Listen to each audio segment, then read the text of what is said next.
Importante algunas notas o algunos consejos a la hora de nombrar las variables.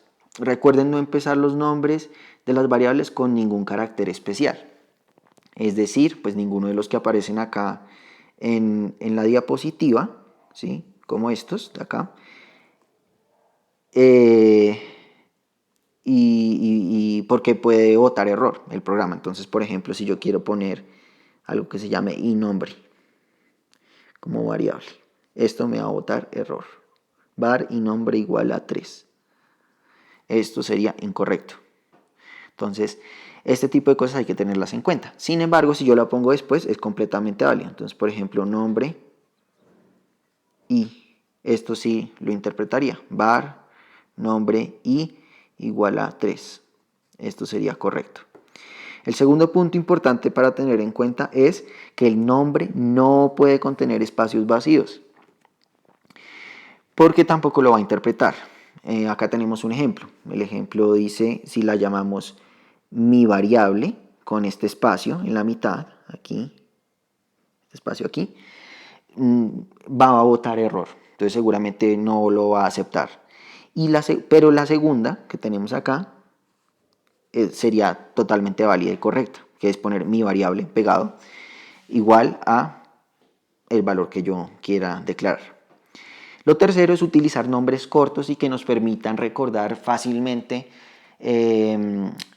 cuál es el dato que está almacenado en esa variable. Entonces, por ejemplo, si yo voy a guardar una variable que sea la medida o la altura de una persona en metros, pues sería algo lógico yo guardarla como, ponerla como var altura,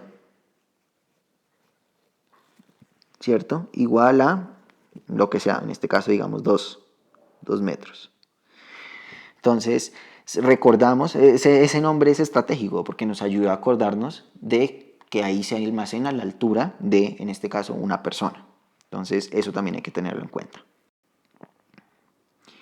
Algunos errores comunes que se suelen cometer a la hora de declarar las variables. Entonces, y que deben tener en cuenta para que no salga error a la hora de correr el código. Entonces, el primero es no poner comillas para cerrar cadenas de caracteres a principio y el fin de texto. Entonces, como les expliqué anteriormente, siempre lo que sea texto debe ir entre comillas. Si por ejemplo nosotros declaramos una variable como esta que está a la izquierda, donde tenemos que la variable llamada texto es igual a hola, vamos a tener un error, ¿sí? Porque hola no está entre comillas, ¿sí? Entonces, eso es bastante importante dentro del lenguaje para que el computador lo logre interpretar. En contrario, la forma correcta sería hacerlo como está acá a la derecha, var texto igual a, entre paréntesis, entre comillas, hola, ¿sí? Y finalizar siempre con la instrucción final, el punto y coma al final. El segundo error común es poner números enteros o decimales entre comillas. Digamos que esto puede o no ser un error.